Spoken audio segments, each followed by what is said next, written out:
Okay, so if I were an HVAC company in Chicago and I wanted more profitable jobs, here's exactly what I would do.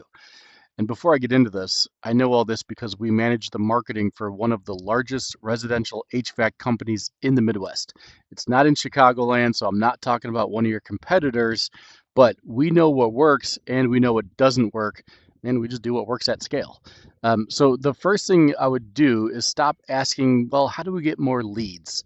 I would instead ask, how do we get more profitable jobs? Because those are two completely different things.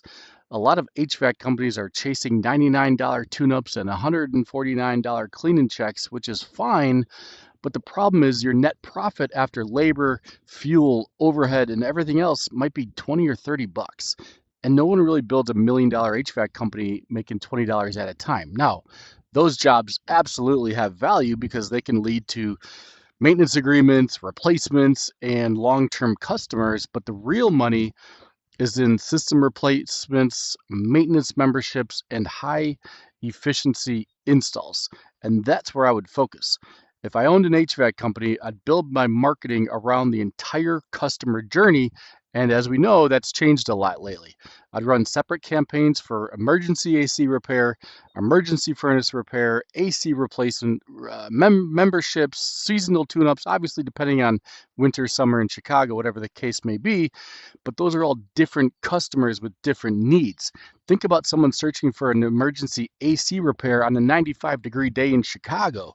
They're not shopping around. That's an emergency. They're not comparing you to 10 other companies. They're looking at the first company they can trust that can solve their problem, or they're asking AI and ChatGPT. Again, first company they can trust.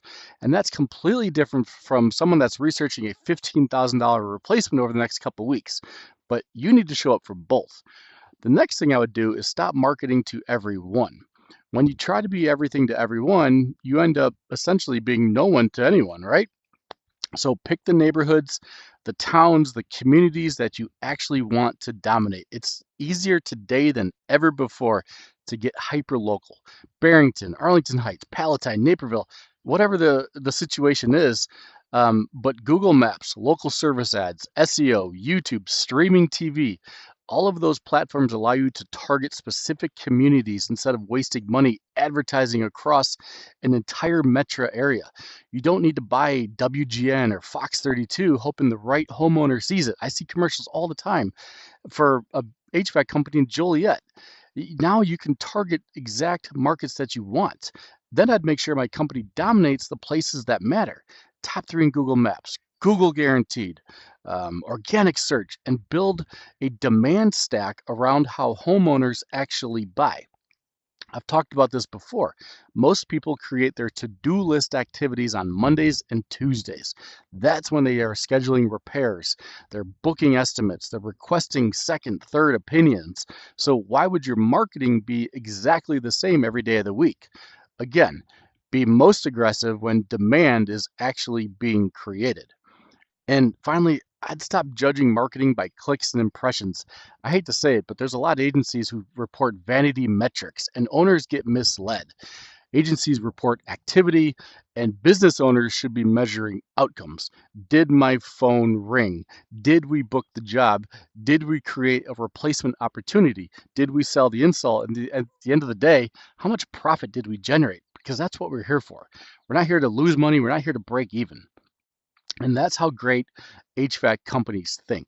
It's not clicks, it's not impressions, it's not traffic. It is visibility, it is demand, it is book jobs, and it is profit. Because when you own visibility, you own the opportunities. When you own the opportunities, you own your market.